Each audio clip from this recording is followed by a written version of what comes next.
Okay, good afternoon, everybody. This is Patrick Reagan, and we'll be starting off the webinar in just a second here. Thank you for joining us. We're very excited to have you here for our first educational webinar at Compu-Mail. Couple of housekeeping items real fast. Hold on just a moment.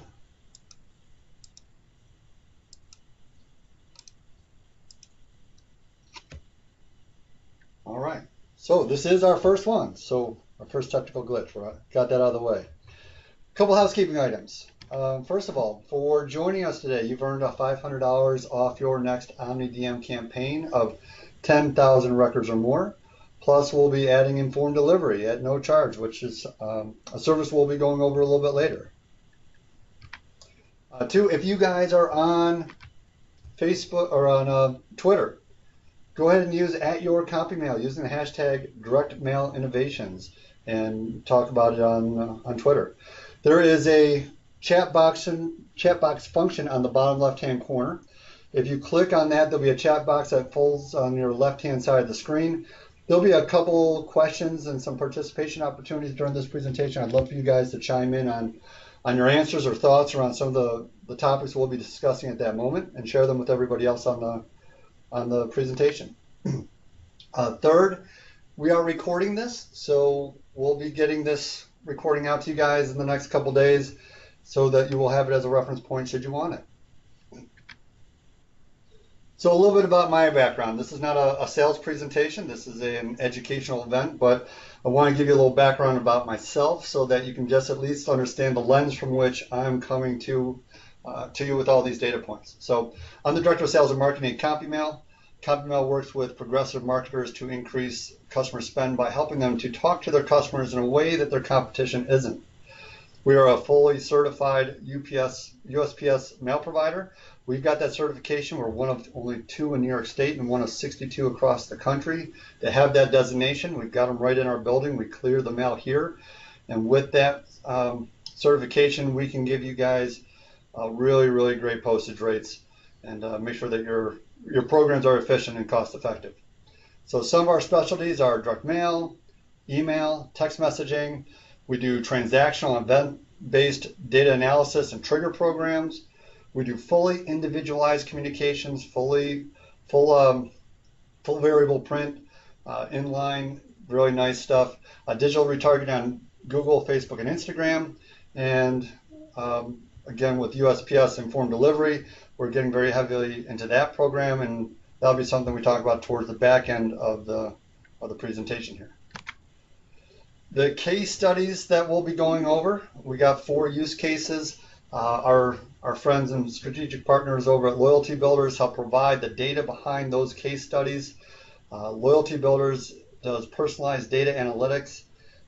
They provide our customers with communication roadmaps based on insights found within their transactional data. It can help them find buying predictions on each customer, finding the best customers for each product, offering the right products to the right customers, and helping reduce churn and increase customer loyalty with their customer bases. So, first question, does direct mail work? My unbiased opinion, or biased opinion, is that absolutely, it definitely works. It works without a doubt, but don't just take my word for it. The DMA, the Data and Marketing Association, used to be the Direct Marketing Association. They rebranded about 1.5 years ago. Has been recording response rates since 2003 of all direct marketing platforms. And as you can see here, direct mail has never had a higher response rate than it's got right now. And people that have been in the industry for a little while have known this for the last couple of years, but it's something that most marketers are still trying to catch up on. Direct mail response rates are higher than they've ever been in the history of the DMA recording direct mail. So how does that compare to some other mediums? Well, if we dive in a little further to these response rates, we find that not only is direct mail response at an all-time high, but it's also approximately 700 times that of all digital platforms combined. We're not saying don't do direct mail or don't do digital. We actually help our customers with some of these platforms as well. What we're saying is that direct mail absolutely needs to be a part of the program that you put in place, working with the digital platforms. So marketers have swung to the digital because it's so cheap, but if it wasn't, you wouldn't do it. Those response rates just wouldn't pay you off if it wasn't such a cheap medium. So we understand why so much of emphasis have gone to the digital platforms, but the direct mail with its response rates really have a lot to say about what you should be doing with your programs. So response rates are not the only important metrics that a marketer needs to worry about when it comes to response. The cost per acquisition is a key component as well. So how does direct mail stand up from a cost per acquisition to the other digital platforms? It actually stands up very, very well. It is a more expensive medium, but the response rates are so much greater that when you look at the cost per acquisition, you actually end up in about the same boat from a cost per piece. So this is where we're going to ask for some audience participation if you can. So use the chat function over on the left-hand side. You can be creative with these answers if you want to. You can try to be a little snarky. Have a little fun with it. So as of this week, we're halfway through the week. How many emails have you received this week? Think about all the emails that are coming into your personal, not just your professional inboxes, but your private Gmail accounts or Yahoo accounts. How many emails are you getting on a given week?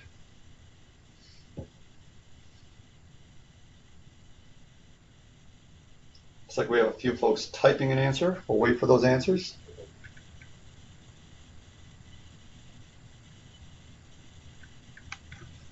So we got way too many. We got 300 to 400. All right, let's see what Angie has to say. Too many. So you actually get so many you can't even keep track of them, right? When I usually ask this question, people just don't have any idea because you just get so many of them. So you'll be ready for this one. So how many banner ads have you gotten this week? Not that you've registered or seen. How many do you think have actually been served up to you this week? This is usually where I get like some frowny faces or some question marks. Done. So, but if I asked you, how much direct mail have you received this week? You probably know the answer to this question a little bit better, right? It's 3 a day. It's 10 so far this week. So the point is that the reason why we're seeing the response rates and the cost per acquisition numbers that we're seeing for direct mail today is because the mailbox is the battleground that nobody is competing in right now. Why compete against hundreds or tons or too many when you can compete against, as Shelly's saying, 12, right? So it's the battleground that is being lost out there that really has a huge opportunity for marketers to start taking more advantage of. So Millward Brown Research did a study on direct messages to consumers. What they found was when a consumer received a virtual message, one part of the brain was activated. But when they added the feeling of touch to the sensory of vision, then they got a second part of the brain activated. This activation helped create more emotion, better staying power, better recall for a message. So putting a tactile piece in a customer's hands helps them with all the things marketers are trying to achieve, which is retention of that message and a connection to that brand and to that offer. We have customers asking us, what's the best piece? What should I be putting out there? Do you recommend an oversized postcard? Should I put it in a letter pack? What do I do? And the answer really is, it depends on what you're trying to accomplish and how much information you have to portray. But overall, oversized envelopes have the best return on investment, followed closely by postcards and letter-sized envelopes at 29%. Likewise, the oversized envelopes also perform better from a response rate standpoint, followed by postcards and letter-sized envelopes. And at 12.4%, ages 18 to 21-year-olds have the highest response rate for direct mail among that age group. So Millennials, one of the things I hear a lot about, how do we get at millennials? What's the deal with millennials? We're trying to target millennials. What do you recommend? What I recommend is don't target millennials. Not because we don't love millennials, not because they're not an important consumer group and an ever increasingly important consumer group. You don't target millennials because you don't target generations. Targeting one millennial is different than targeting another millennial and targeting another millennial. So if you put your brand and your offer in front of 10 millennials, you could potentially get 10 different opinions as to whether or not your brand is relevant or irrelevant. Your offer is attractive or not attractive. They want to buy your product, they don't want to buy your product. So don't target millennials. You have to target individuals. So you have to get deeper within that demographic. So that's where variable data printing and personalization come into play. Personalization will help you drive response rates. And what allows you to do the personalization is the variable data print equipment that places like Compu-Mail have. If I have a mail campaign that's 100,000 pieces, in theory, I could have 100,000 different unique pieces going out in the same mail stream, taking advantage of efficiencies in production, taking advantage of efficiencies at the post office, but fully variable, fully customized to the individual that will be receiving that piece. So when I'm going around to the various marketing conferences that we attend, I'm hearing some of the same questions getting asked over and over again, not just to me, but to panels and other people around lunches and things like that. So the questions are, how can we leverage data to create a more intimate or personal experience? How can we increase loyalty or lifetime value to our brand? How might we identify and reach out to prospective customers? In what ways can we drive behavior to get the best possible ROI? And they're usually talking about cross-sell and upsell opportunities. So how do you do these things? Well, the answer really is in the data that you already are collecting on your customers. So the data enables you to better understand the customer. And having that better understanding of the customer allows you to speak to your customers and not talk at your customers. It allows you to actually have a conversation and communicate with them. And when you can do that, you'll have permission from the customer to engage more often with them. It's important to remember that you're marketing to people, not to demographics or generations. The data is what allows you to speak in that way to a person, as opposed to a generic demographic of 4 or 5 different attributes. So personalization helps brands create impact, relevance, and leverage in the relationship. And let's face it, for most organizations, customers can buy their products anywhere, anytime, any place, from anybody. But personalization helps bring leverage back into the relationship for that brand and makes that person want to be more engaged with them as opposed to some of their competitors.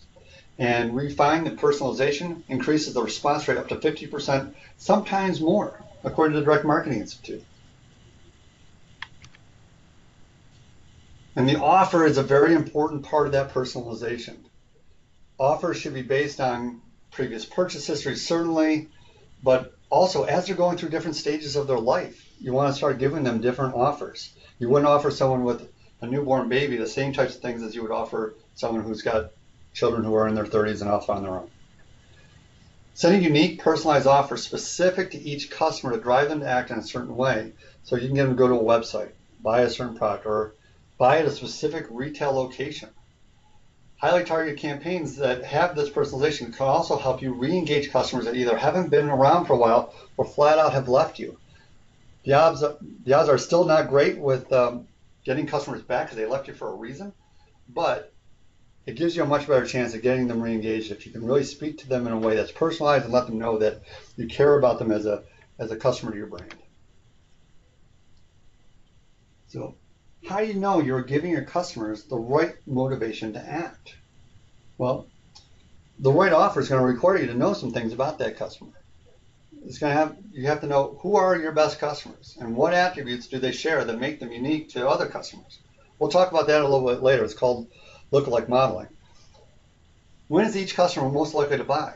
What products or services are they likely to buy? Who's most likely to buy? Who needs incentives? Who doesn't? And at the end of the day, you want to know who's worth your marketing dollars and your efforts and who isn't. And if they're not paying you back what you're putting into the relationship, then as hard as it might be, sometimes you just have to break up with them. So our customers oftentimes express four really the same desires of what they're trying to achieve in their campaigns. They're trying to find a better use of the data that they have collected from their customers. We keep hearing we spend so much money on collecting data, and we do such a poor job of leveraging that data for something meaningful for us. So they want to know how to better use the data that they've already collected.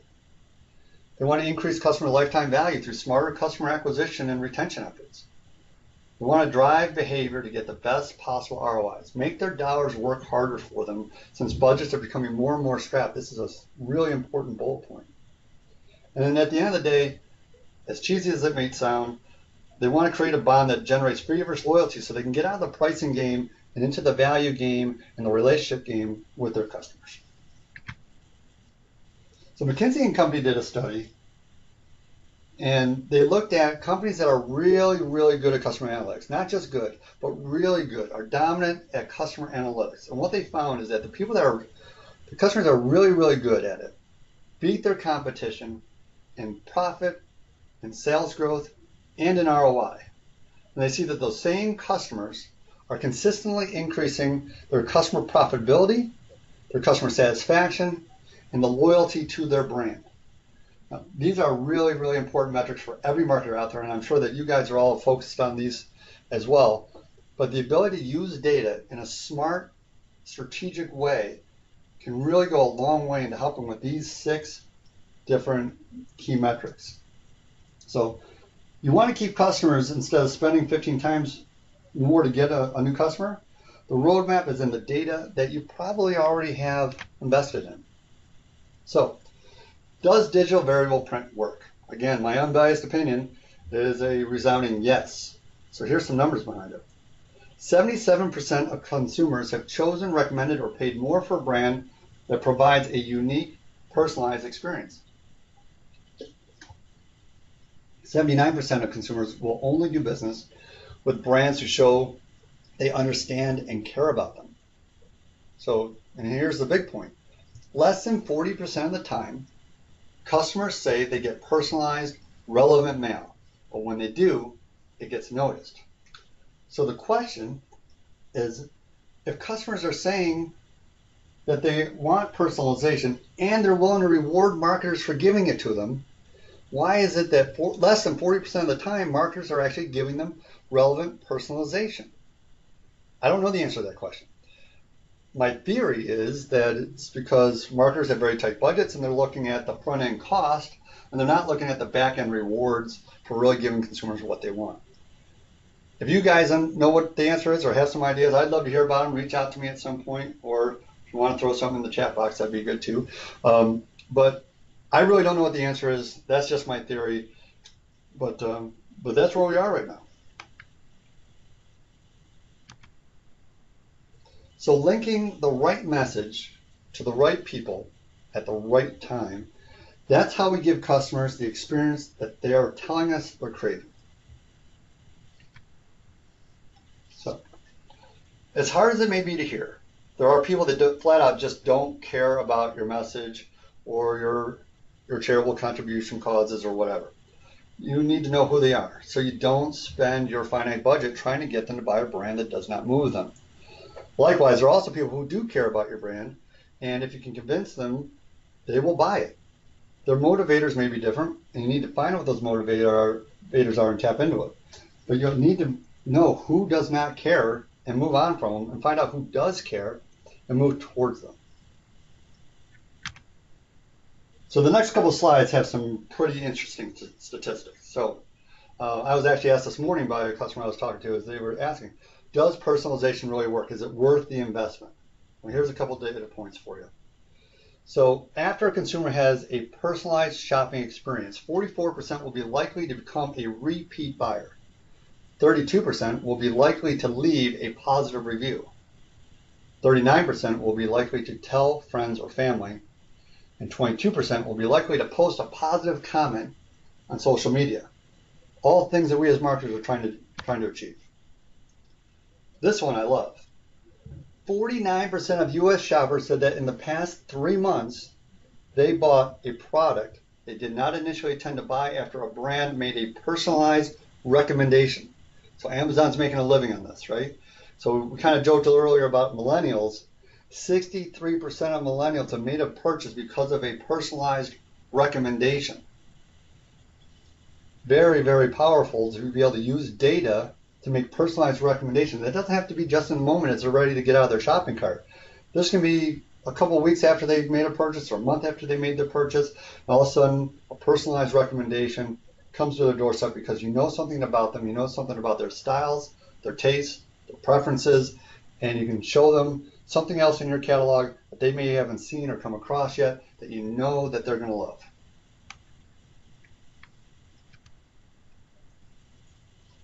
So personalization is key to the entire customer experience. 82% of customers have switched loyalties from one retailer to another one, and being on record saying a much better customer experience would have prevented the switch. 73% of firms aspire to be data-driven, but only 29% of firms are actually good at turning data into action. So what's this mean for you? Well, it means that your competition is actively trying to beat you in this format. The good news is only less than a third of them are any good at it yet. So you've got some time, but not a lot of it. This is the right time to be thinking about the strategy that you want to employ to better utilize the data that you have in your customers and provide that meaningful, relevant, personalized experience so that you can beat your competition before they get to your customers and beat you with it. So this is the right time to start thinking about it. So data will help you to do better prospecting, create new revenue streams through cross-sell and upsell opportunities, and really build that loyalty with your customers to prevent them from straying to the other brands.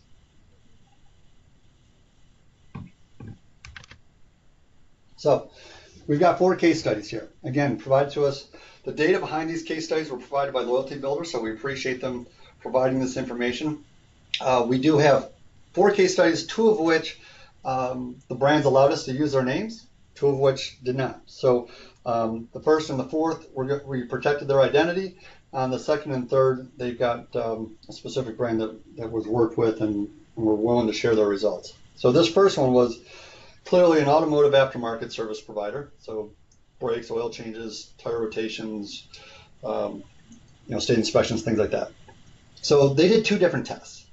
The first one was just taking their customer database and creating 4 segmented versions and deciding who got which version of the offers based on their loyalty segment. The other one was fully personalized recommendations at the individual level with offers by their loyalty segment. So if you look at the 4 offers in red in the bottom right-hand corner, in the first test, everybody would have gotten the same 4 offers if they were in the same segment. In the second test, everybody got a completely different variation of offers, and each square was scored as to how important it was.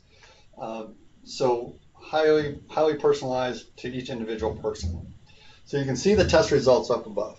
In test 1, they still got a lift in buying. So segmenting their customers into 4 groups and then being smart about how they put each customer into which segment provided a lift in buying rate, a lift in revenue per person, a lift in percent of revenue, and total revenue. But when they took it a step further and went fully personalized, they found an even greater lift in buying rate, lift in customer experience or customer revenue, and total revenue. Case study 2. So this is with Barnett. So Barnett's got a ton of different types of products, and what they were trying to do is their campaign was a simultaneous email and direct mail highlighting individual products for each customer with 1 top resell item and 3 top cross-sell items for each customer. So you can see there's a matrix of 4 different offers there.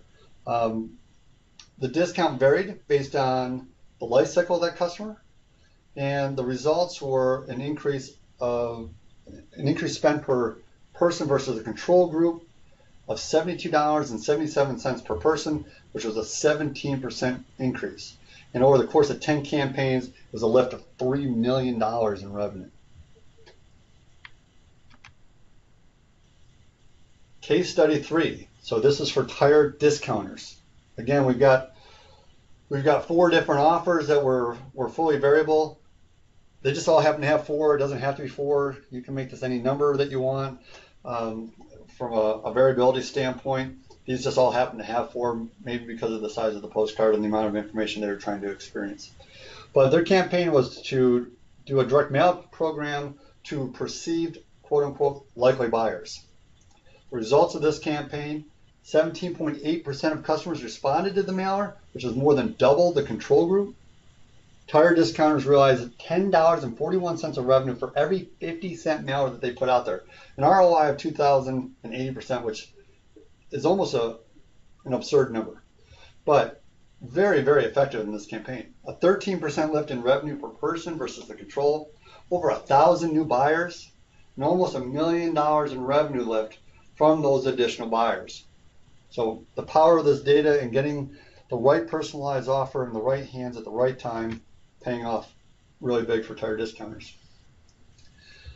This last case study, this is a home decor retailer who were trying to target customers that were in a buying mood in a very designated period of time for the very specific types of furniture that they were looking to promote. So they used to do frequent mailers to the full mail file. So clearly there's going to be a lot of excess cost in a program like that. But with this program, they had a 118% lift in buyers, 180% lift in revenue from better targeting, and a 16% lift in buyers and revenue per customer from target customers mailed versus those not mailed. So when you look at that target group, they were identified with offers and they were mailed. The communication control group were identified with offers but not mailed to see how they would compare to one another. If the mail was actually the catalyst to the increase in buy, which the answer is clearly yes. And then the targeting control group were folks that didn't get the targeting and didn't get the mailing piece. So you can see the power of data and really leveraging that data for personalization. So the conversation is not direct mail versus digital. They're not adversaries. They work together. The question should be, how does our direct mail provide the catalyst for our online activity? If we know that direct mail has the greatest response rate, we can use it then to kickstart all the great things that digital can do. So that's really where the understanding of how direct mail fits into a campaign is, how can we use direct mail to make sure that everything else is really getting kickstarted well? So the purpose of direct mail used to be to get someone to call an 800 number, walk into a store. Now it's really to drive more online activity where again, the digital platforms can really start to take off.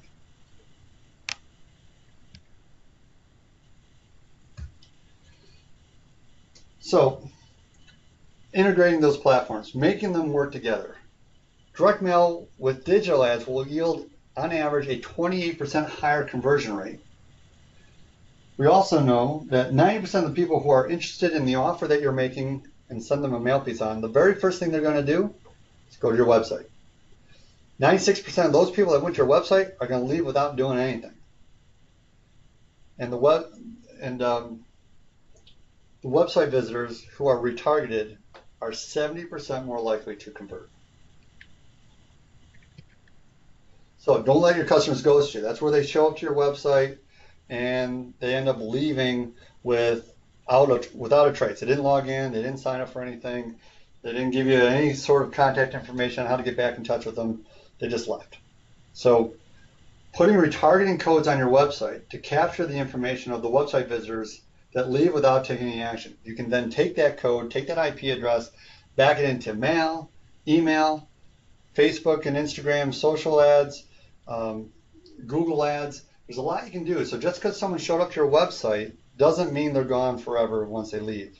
You still have ways to get back in touch with them. And there's providers out there that can not only tell you who came to your website, but they can tell you how did they score, how engaged were they with your brand, who is going to be worth you going back after, and who should you just let go off into the darkness. Pretty powerful stuff, and some really great response rates as a result of all that. So some technologies to use in the retargeting effort to recapture those anonymous visits. Certainly digital retargeting is a big part of it. If you haven't started looking into things like geofencing and lookalike targeting, really, really strong, powerful stuff. So again, offline retargeting, taking those visitors, backing that into a physical mailing address. Call tracking, you want to make sure that you have a unique number, whether it's for your digital campaign or a mail campaign. Make sure that you have a number that you can track, so when people call it, you can attribute the success of that campaign.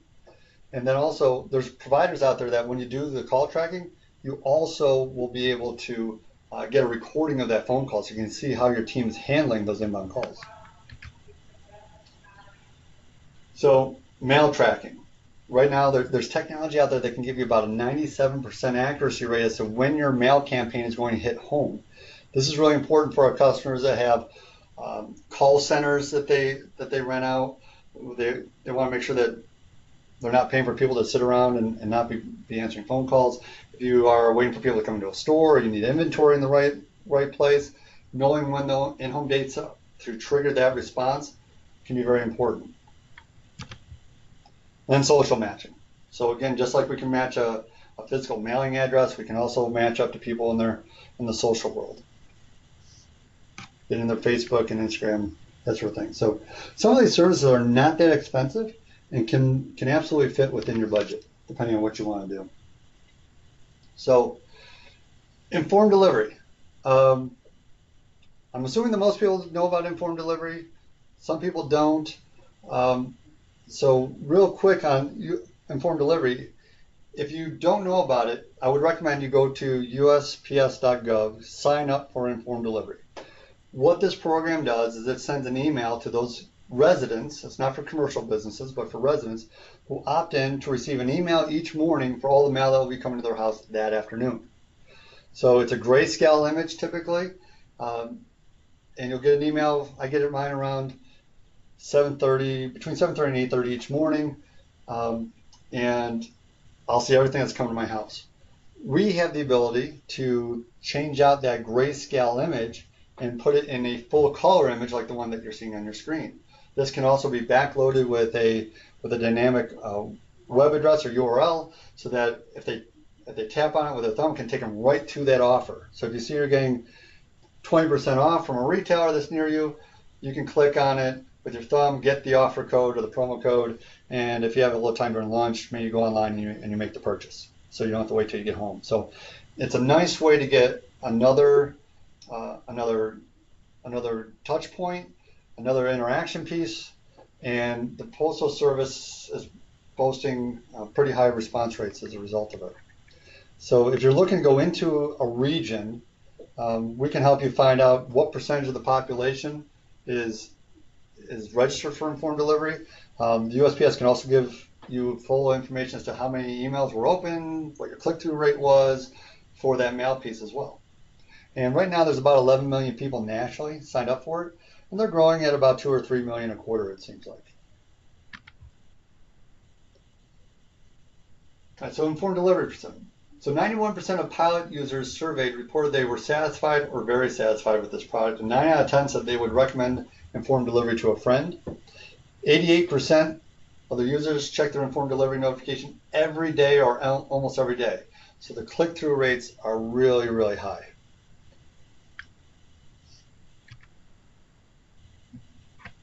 Right. So we gave you guys a lot of things to think about. And if this is pretty new to you, you might say, oh my gosh, I don't know where to start. It's really easier than you think. If you haven't done anything with your customer base, start with basic segmentation.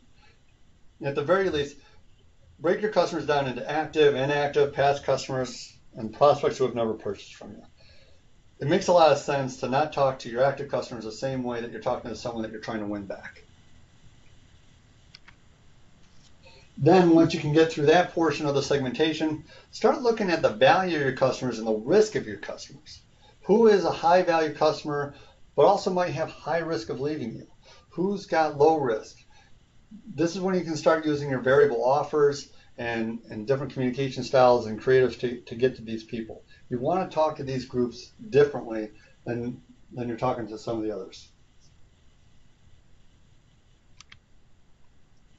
So data analysis will help you build or to help you to identify buyers and market directly to those unidentified buyers. It'll help you find lost revenue opportunities going unnoticed. It can identify at-risk customers that may leave you soon, and it can lead to decreased marketing spend and increased ROIs. So lookalike modeling. So this is something we definitely recommend. Lookalike modeling is where you take your best customers. You take your top 10% or 20% of your customers, however you define your best customer. They spend the most, they come to your website the most, they've got the largest average order, they make the fewest returns. However you define your best customer, you take those segmented out from the rest of your customer base, and we can find the 2 or 3 or 6 different attributes that make them unique to everybody else. So it's not just that, you know, their age and how many kids they have and their income. These are things like, how do they make decisions? What are their interests? What do they like? How do they make a buying decision? So finding those intimate attributes around a person can really help you understand who your best customers are, and then go get lists of prospects that look just like those best customers that share those same unique attributes. This does a couple things for you. One, it gives you a higher response rate because we know that they already have a higher likelihood of agreeing with your value proposition. And then all they have to do is really get introduced to your brand. They may not just know who you are. The other thing is when they do become a customer, we know they're going to look a lot more like your best customer than your quote unquote worst customers. So it'll help you ascend to the highest deciles, help you get better response rates, but then when they do become customers, they're going to be much more profitable customers for you. So some people say, okay, so that's a lot of stuff. What are my options for getting started? Where do we even start? Well, there's a lot of different ways to start. The first is do it yourself. So this may require hiring a data scientist, writing a whole bunch of algorithms. It can be very, very expensive to do this, but it's very flexible and you'll be able to get done everything you want to do. You can go into web engagement platforms, which is going to come at a lower price tag. You're maybe not going to get quite as much flexibility because you want to stay with what they're really good at. And then there's packaged cloud services. So a lot less expensive, but again, you need to stay within their wheelhouse and what they do really, really well. So there's a lot of different ways to get started. None of them are really better than others. It's just what fits your strategy the best. So this is a hypothetical bunch of numbers here, just to show how the cost can get included into one of these campaigns, to show what the upfront cost could look like and what the back-end ROIs could look like. So if hypothetically you did a 50,000 piece mail campaign, total cost all in is 30 cents. If you added some of the data intelligence portion for personalization, it might add about 6 cents per record. So your total cost for that campaign is going to go up about $3,000, about 20%. If your average lift in revenue per customer is also about 20%, averages range between 10 and 30%, depending on the type of industry you're in, the customers you're going after, and your offers and all that other stuff.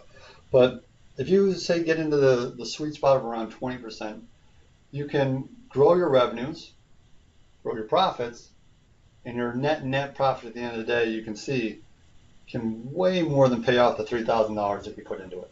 So again, going back to my earlier question is, are we looking at, well, it's $18,000 instead of $15,000, therefore I'm not going to do it?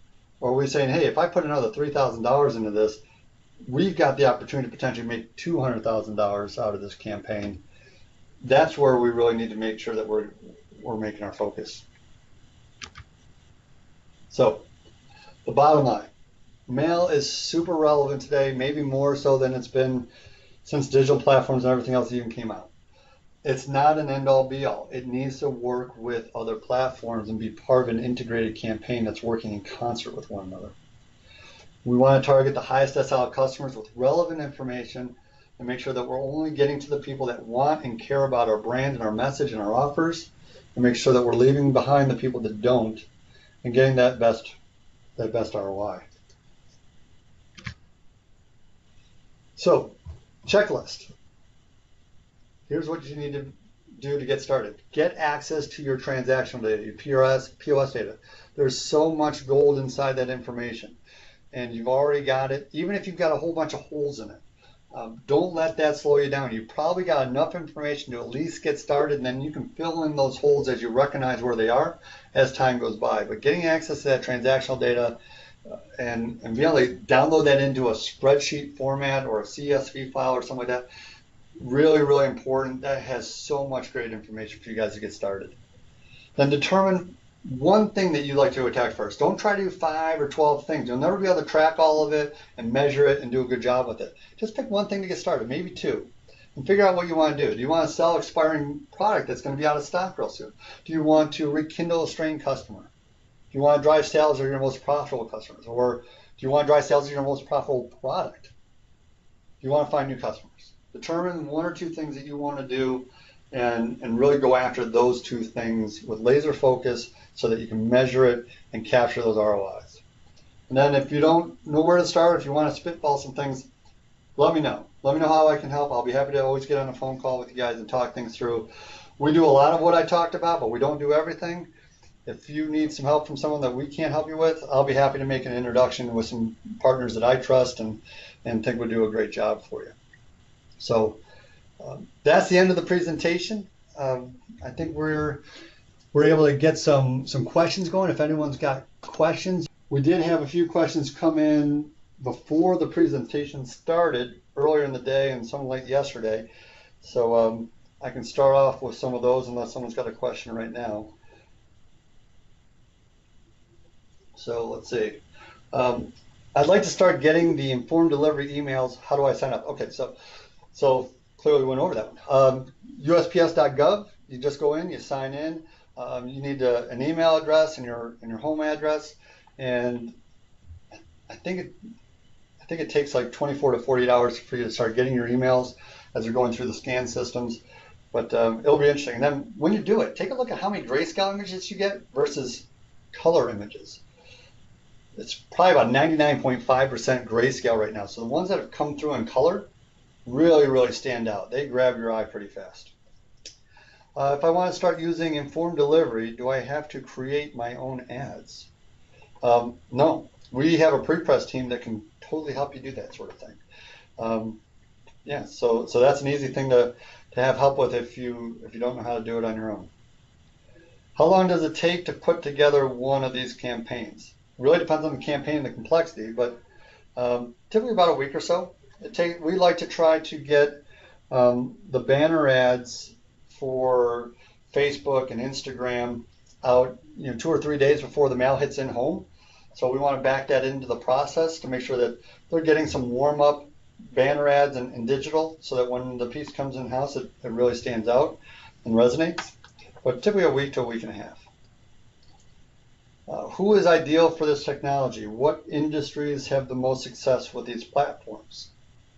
I would say that a B2C customer usually has a little more success with it than a B2B platform just because there's so much more data out there on consumers.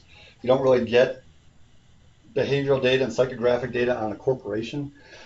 So I would say really anybody that's targeting to a consumer and collects data on their customers, meaning they have a unique customer ID number, you have transactional data with historical buy patterns, what they bought, how much they paid for it, when did they buy it.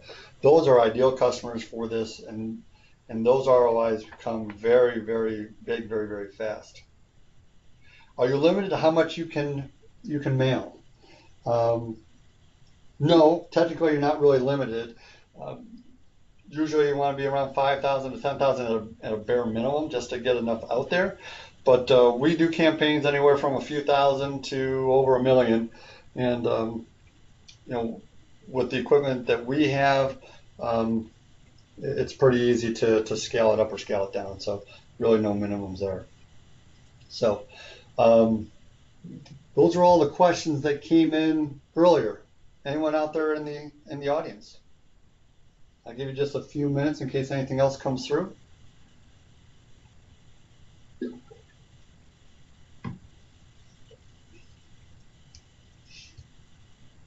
All right. Well, listen, everybody, I really appreciate you jumping on and going through the presentation with us. We'd love to get your feedback. We'll be sending out a survey to you guys, and we'd love to get your feedback on whether or not you thought the content was valuable.